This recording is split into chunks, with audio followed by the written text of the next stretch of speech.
Ide masing-masing pasangan calon ini memang mungkin terdengar sebagai sebuah terobosan baru. Tapi pertanyaan berikutnya, bisa nggak diwujudkan betul-betul secara nyata? Bisa nggak direalisasikan? Tadi Mas Agus sudah men-challenge masing-masing perwakilan dari tim ses dari 3 pasangan calon ini untuk bisa coba kemudian dibuat lebih nyata lagi sehingga masyarakat betul-betul tahu, betul-betul kebayang. Seperti mungkin Bang Mulya Amri bisa dijelaskan, apakah mungkin untuk bisa membuat pilot project dari Riverway tadi, kemudian juga bagaimana bayangannya ini kalau tinggal di situ, bekerja di situ, kemudian juga wilayah lingkupnya juga dibatasi. Demikian pula tadi dikatakan oleh Mas Agung untuk pasangan 02 yang mengatakan ide bahwa ada compound-compound yang membatasi pergerakan. Nah, kemudian juga ada Trans Jabodetabek yang disuarakan oleh pasangan 03. Kita akan berikan kesempatan terlebih dahulu untuk menjawab challenge dari Mas Agung. Silakan Bang Mulya. Terima kasih. Pertama saya klarifikasi dulu kata pembatasan tadi ya. Itu sama sekali tidak benar bahwa akan ada pembatasan gerakan.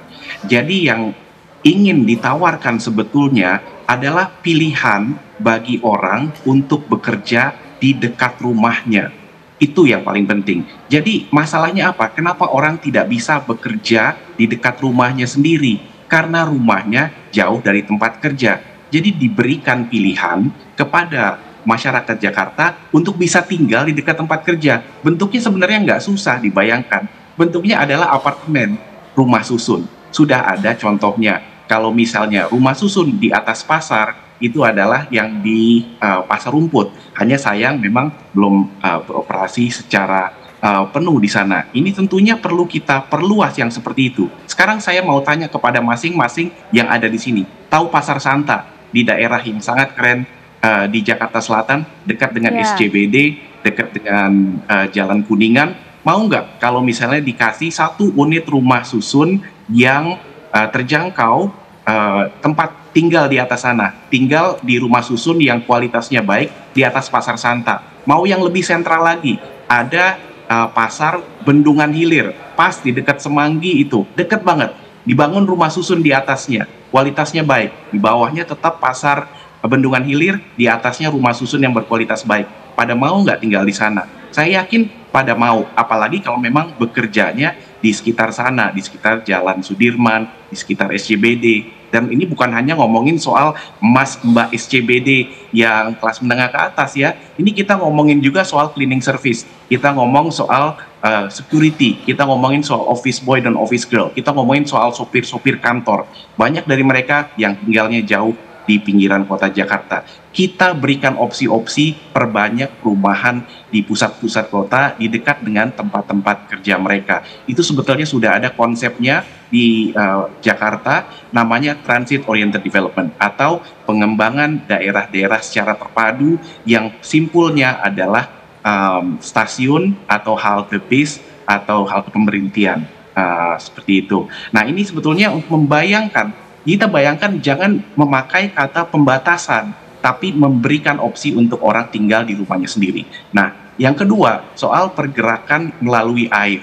Itu sebetulnya sudah pernah diuji cobakan zaman dahulu, di zaman waktu Pak Yos menjadi gubernur, tapi pada waktu itu kondisi sungai di kita itu masih belum dalam. Nah, sesudah itu sudah ada proyek yang kemudian mengeruk sungai kita sehingga lebih dalam. Tentunya proses pengurukan itu perlu dilakukan secara terus-menerus. Di mana-mana di seluruh dunia, sama seperti perawatan jalan, sungai juga perlu dirawat, antara lain dengan membersihkan, mengeruk, dan lain-lain. Nah, masalahnya sekarang, mau nggak kita untuk punya imajinasi, punya kreativitas, punya pemikiran jauh ke depan. Kalau misalnya kita mau berinovasi sedikit, itu akan bisa tercapai. Jadi memang betul tadi yang disampaikan oleh Mas Agung, bisa nggak diberikan gambarnya, contohnya simulasinya. Itu sedang disiapkan, Mas Agung, mungkin agar bisa lebih terbayang. Memang saat ini sudah, kalau untuk perumahan vertikal, itu memang kalau kita lihat bahkan apartemen-apartemen atau rumah susun yang kelas menengah atau sedikit kelas menengah ke bawah, itu yang perlu kita perbanyak. Jadi saat ini rumah susun atau apartemen ini masih sangat terfokus pada golongan menengah ke atas atau bawah sekalian. Yang menengah ini yang perlu kita perbanyak, menengah ke bawah sedikit. Baik, selanjutnya Bang Fernando, kami berikan waktu. Bang Fernando, silakan ditanggapi apa yang disampaikan tadi oleh Mas Agung juga. Dan kalau kita lihat idenya kampanye membatasi pergerakannya, apakah juga serupa sebenarnya, sejalan dengan apa yang disampaikan oleh pasangan nomor 01, Bang Fernando?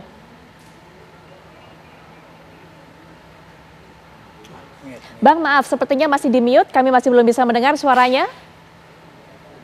Oh ya, kita sih nggak ada membatasi pergerakan orang. Ya, yang dikatakan Bang Dharma itu ditentukan waktunya paling lama per 10 menit Transjakarta atau angkutan lain untuk mengangkut penumpang.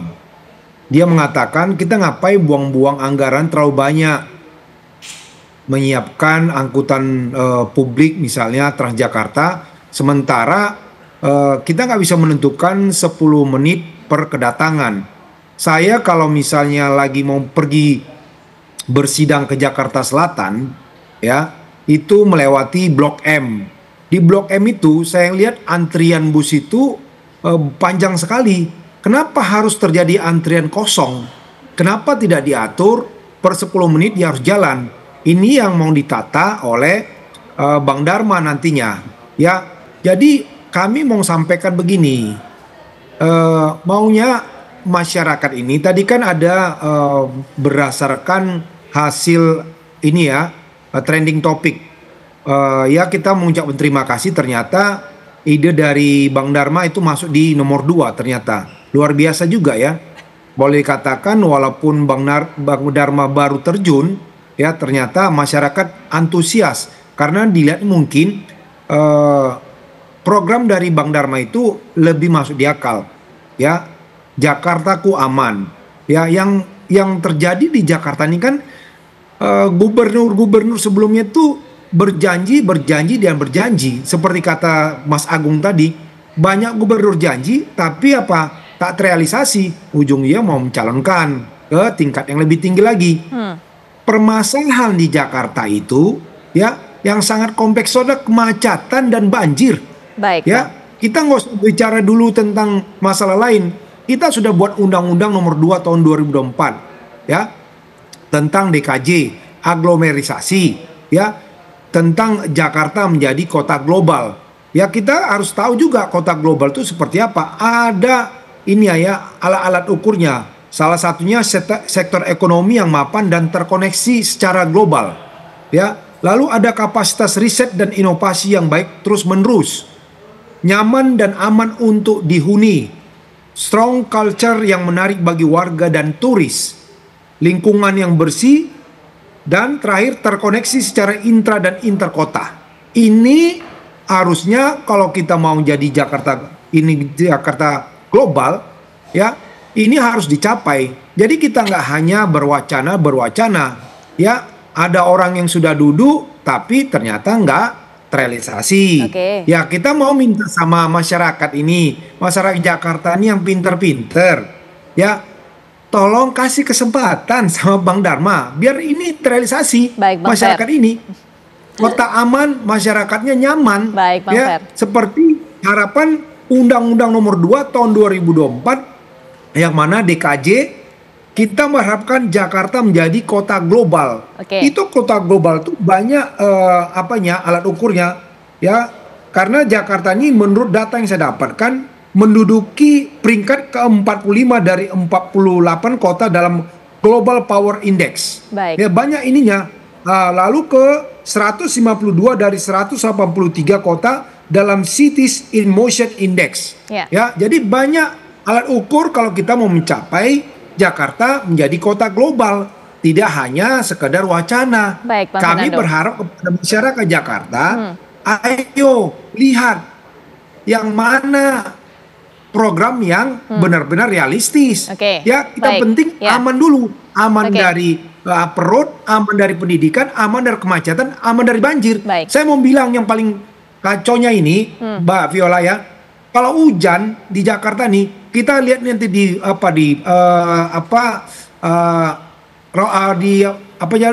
tali air, apa itu pintu air yang di dekat Pasar Rumput itu ya, itu orang kalau udah musim hujan kita lihat pasti itu banyak kali spring bed. Ya, di mana nih masyarakat nih kok nggak mengerti, kok membuang kasur ke spring bed. Nah ini berarti kan belum ada pola pikir yang beradab dari masyarakat Jakarta. Gitu loh Mbak Viola. Baik Bang Fernando, semuanya ingin programnya ini terlihat realistis bagi masyarakat. Mengenai Trans Jabodetabek sendiri Bang Aris. Ya, Kalau disampaikan tadi Mas Agung bahwa masyarakat Jakarta masyarakat yang cukup rasional. Memang kalau dari berbagai survei dan jejak akademik memang masyarakat Jakarta itu dalam elektoral ini termasuk yang paling rasional. Kita paham Jakarta memang macet. Berdasarkan survei Asian Development Outlooks di tahun 2022, Jakarta itu menempati peringkat 2 kota termacet di Indonesia. Nomor satunya adalah Kota Bandung, ibu kota Provinsi Jawa Barat. Dan kalau misalnya kita bandingkan bagaimana transportasi umum di Jakarta memang lebih terintegrasi dan lebih tertata dibandingkan misalnya kita berkunjung ke Bandung dan Jawa Barat seperti itu. Itu hal, maka dari itu kami berkomitmen perihal dengan transportasi umum ini memang kita yang gak usah ribet-ribet gitu loh. Kalau misalnya ada ide transportasi air misalnya, di tahun 2018-2019 juga saya mendengar di Jawa Barat, di Kalimalang oleh gubernurnya pengen dibikin itu, apa namanya, perahu air. Itu kan ada fasilitasnya juga, cuman kita sampai lihat hari ini di Kalimalang ada apa enggak perahu airnya, misalnya seperti itu.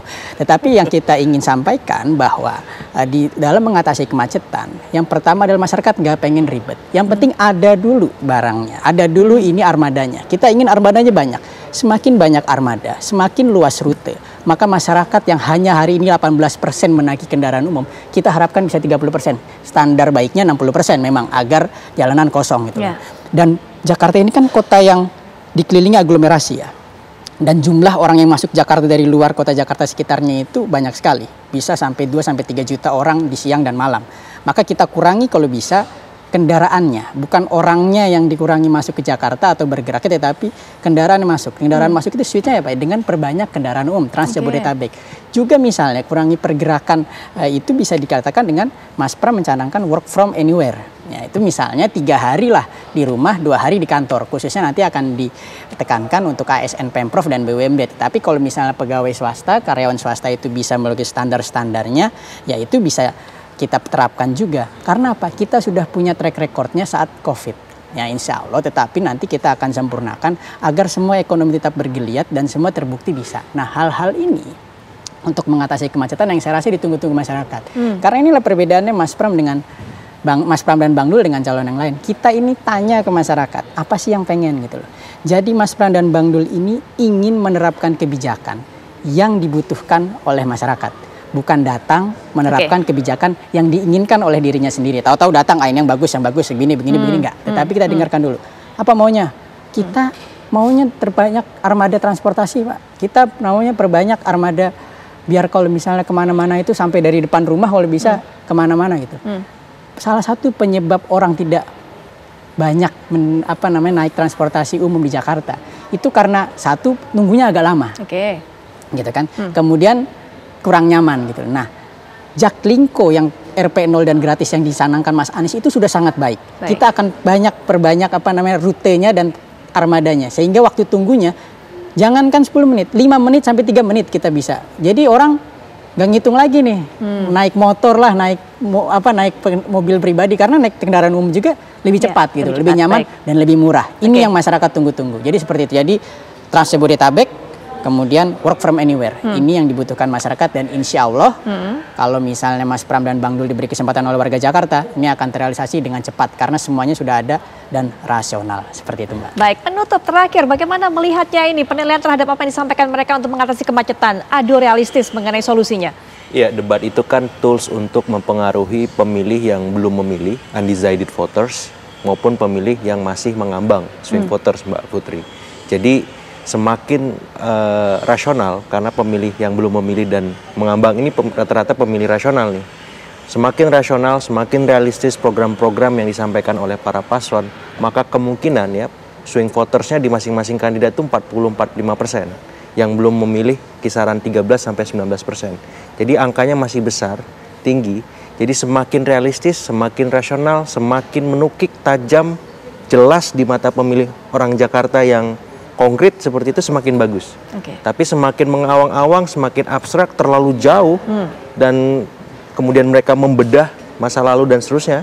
Nah, itu semakin beresiko dan menjadi bumerang elektoral juga nanti ke depan. Jadi saya titip pesan di debat kedua dan ketiga, yuk makin konkret, makin menukik, makin asik lah kita berdebat seperti itu. Baik, terima kasih Mas Agung sudah memberikan evaluasi dan juga catatan-catatan sebagai kita harapkan bisa jadi bekal dari masing-masing pasangan calon untuk bisa melakukan debat karena masih ada tersisa 2 debat lagi yang tadi bisa membantu Anda, terutama kalau Mas Agung katakan para swing voter ini bisa Anda tentukan siapa pilihan Anda melihat visi misi yang akan disampaikan oleh masing-masing pasangan calon. Bang Aris terima kasih, Bang Mulya juga terima kasih, Bang Fernando terima kasih tentunya sudah memberikan sudah memberikan isi kepada kita apa semuanya yang coba digagas oleh masing-masing pasangan calon. Berikutnya setelah jeda Agita Malika juga akan memandu perbincangan dengan tema lainnya. Silakan Agita.